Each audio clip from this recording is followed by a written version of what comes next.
ఏమైంది ఫోటోలు ఏమో చూసుకుంటా ఉన్నారు?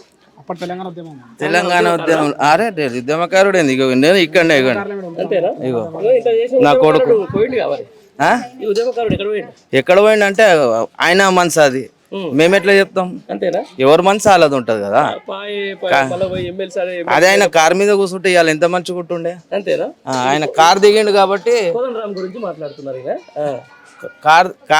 కార్లో కూర్చోలే కాబట్టి ఆయన ఏకాకి అయిపోయాడు. ఏకాకి కదా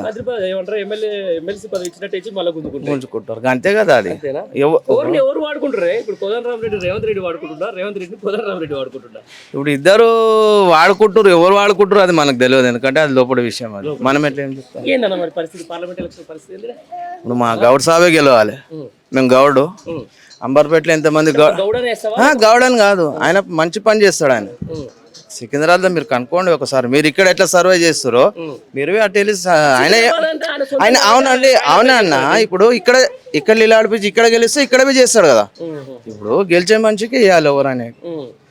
ఇప్పుడు ఆయన గెలుస్తాడు ఎట్లా? ఆయన సెంట్రల్ మినిస్టర్ అయినప్పటి నుంచి ఇటు మళ్ళీ చూస్తలేడు ఆయన. అంతే ఓడియాలి ఎవరినైనా అంతే కదా. ఇప్పుడు స్కూల్లో ఏ చెప్పమంటే ఇన్ లేకపోతే ఏం చేస్తాడు? వాత పెడతాడా?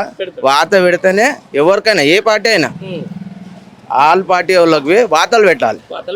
వాతలు పెడితే అందరు పని చేస్తారు. మరి ఎందుకే మీ ఓట్లతో గెలిచిన ఆయన సెంట్రల్ మినిస్టర్ అయిపోయి ఆ తర్వాత ఒక రోజు కూడా పట్టించుకోకపోయా బ్రిడ్జ్ చూడు కారిడార్ అంతే. ఇప్పుడు ఎన్ని సార్ ఈ బ్రిడ్జ్ చేయబట్టి దాని గురించి మాట్లాడిరా? మేము ఎంత అవస్థ పడుతున్నాం, ఎన్ని లీటర్ పెట్రోల్ మాది కాలుతుంది, ఎవరైనా పట్టించుకుంటారా? ఎవరు గరీబోలే కదా, మిడిల్ క్లాస్ వాళ్ళు ఎట్టుకెళ్ళి రావాలి. ఉన్నోనికి ఏం సార్ ఎన్నైనా దోసుకుంటాడు తీసుకుంటాడు, మేము ఎటుకెళ్ళి తెచ్చుకోవాలి? పొద్దుగా లేస్తే కష్టం అయితేనే పైసలు వెళ్తాయి. పొద్దుగాల 6 గంటలకు ఇప్పాలి, రాత్రి 10 గంటల దాకా ఉండాలి షాప్ మీద. కాంగ్రెస్ ఇక చెప్పలేము. కాంగ్రెస్ మనకి ఎక్కడికైతే రాలేదు. ఇక 4 ఏళ్ళు అందరు 4 నెలల బస్సు పిరి ఒక్కటి చెప్పిండు. ఇంట్లో ఉన్న వాళ్ళంతా ఆడవాళ్ళు బస్సులు ఎక్కుతారు, కానీ ఇంట్లో ఉన్న వాళ్ళు ఏమైపోవాలి? ఒక మాట అదే మొగోళ్ళు అదే ఇంట్లో వాళ్ళు ఏమైపోవాలి?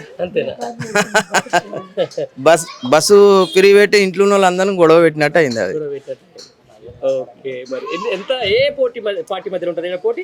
ఇద్దరే, కిషన్ రెడ్డి ప్లస్ ఆయన. ఇక మా గౌడ్ సాబే బయట పడతారు. అదే అనుకుంటారు. ఇప్పుడు ఇక బీజేపీ అయితే నాకు కనిపిస్తలేదు. మా ఎమ్మెల్యే సాబ్ మాత్రం మీ దగ్గరికి వచ్చి కిషన్ రెడ్డికి ఇట్లా వచ్చి నా లెక్కన లేకపోతే సర్వే లెక్కన నాకు ఓటు వేయని అడిగినాను, ఏం చెప్తాను? నా దగ్గరికి అయితే రాలేడు కదా ఆయన. పనే చేస్తా లేకుంటే ఎట్లా వస్తాడు? పని చేసే గల్లీలో ఎలక్షన్ లో ఓటు అయితే అడగాలి కదా. అడగాలి, కానీ రాలేడు కదా ఈడు దాకా. ఆయన ముఖం ఉంటేనే కదా వస్తాం. లేదు అంతేనా? మరి కాంగ్రెస్ ఆయన వస్తాడు ఇక ఆయన ఏడైతే ఈడు దాకా అయితే రాలేడు. ఏమో అది తెలియదు నాకు. ఇక అది అనుకున్నది నాలుకే, ఇది ఏమన్నా అనుకుంటది. కానీ అట్నే కనిపిస్తుంది కదా. మరి అట్నే కనిపిస్తుంది. ఇప్పుడు కిషన్ రెడ్డి గెలిపించడానికి రేవంత్ రెడ్డి ట్రై చేస్తున్నాడు అంటారు. ఇక రెడ్డి అని ఒకటి అంటారు కదా. అంతేనా? అదే జరగచ్చు అంటావు. జరగచ్చు. సరేనే, ఓకే.